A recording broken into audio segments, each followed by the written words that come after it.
अलबेले किस्सों की दास्तां के सिलसिले शुरू हुए, बनके कहानियां कहानियां।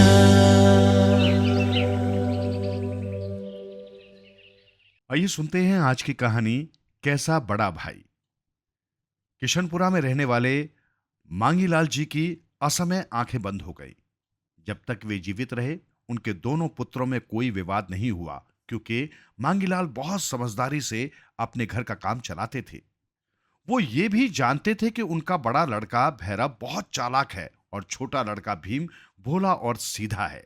इसलिए एक दिन उन्होंने दोनों को अपने पास बिठाकर कहा, देखो, तुम्हारी प्रतिष्ठा और इज्जत इसी बात में रहेगी कि तुम दोनों प्यार और मोहब्बत से रहना। अगर तुम्हारी किसी बात पर विवाद हो जाए तो तुम राम नारायण काका से सलाह जरूर कर लेना। जब पिता नहीं रहे तो कुछ दिनों तक दोनों भाइयों का सामान्य कामकाज चलता रहा, लेकिन धीरे धीरे बड़े भाई के मन में खोट आने लगा। दोनों का खर्चा एक ही भैंस से चलता था। भैंस अच्छी नस्ल की थी और दोनों टाइम में मिलाकर बाल्टी भरकर दूध देती थी।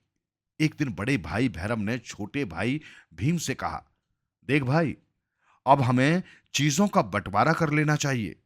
भीम बोला, आप बड़े हो, अच्छा ही सोचा होगा, जैसा आपको अच्छा लगे वैसा ही कर लो।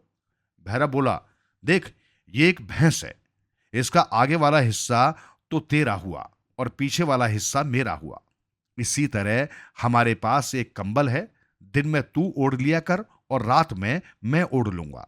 ऐसे ही हमारा एक खेत है, तू फसल बो दिया कर और मैं फसल काट लिया करूंगा। छोटा भाई हाथ जोड़कर बोला, जैसी आपकी आज्ञा। अब वो दिन भर भैंस को चराता, हरा चारा और अच्छे दूध बढ़ाने वाली ताकत की चीजें खिलाता, लेकिन सुबह शाम बड़ा भाई बाल्टी भरकर दूध ले जाता और छोटे को एक कटोरी भी दूध नहीं देता। इससे धीरे धीरे छोटे भाई की हालत बिगड़ने लगी, वो कमजोर होता चला गया। उधर सर्दी तेज पड़ने लगी तो रात को कंबल उठाकर बड़ा भाई ले जाता, क्योंकि बंटवारे के अनुसार उसी का हक बनता था रात को कंबल ओढ़ने का। छोटे भाई ने दिन रात मेहनत की और जब फसल पककर तैयार हो गई तो बड़ा भाई ऊंट लट्ठा लेकर गया और फसल काटकर अनाज की बोरियां भरकर बेच आया। भीम मुंह ताकता ही रह गया। एक दिन वो उदास और आंखों में पानी भरकर अपने काका राम नारायण से जाकर मिला। काका ने भीम को देखा तो आश्चर्यचकित रह गया। पहले तो वो पहचान ही नहीं सके।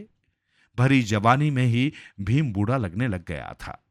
उन्होंने प्यार से उसे अपने पास बिठाया और सिर पर हाथ रखते हुए पूछा, मेरे बच्चे को क्या तकलीफ है? थोड़ा सा लाड़ प्यार मिलते ही भीम फफक फफक कर रोने लगा और उसने सारी बात कह सुनाई जो बंटवारे में तय हुई थी। काका राम नारायण ने भीम को समझाते हुए कहा, अब तुझे मैं जैसे समझाता हूं वैसे वैसे करते जाना। सबसे पहले तू भैंस के उस समय सिर पर डंडा मारना जब तेरा बड़ा भाई भैरव दूध निकाल रहा हो, फिर देखना क्या होता है। भीम ने वैसा ही किया और ज्यों ही भैंस के सिर पर डंडा पड़ा वो जोर से उछली और भैरव के लात जमा दी। सारा दूध बिखर गया और भैरव भी घायल हो गया।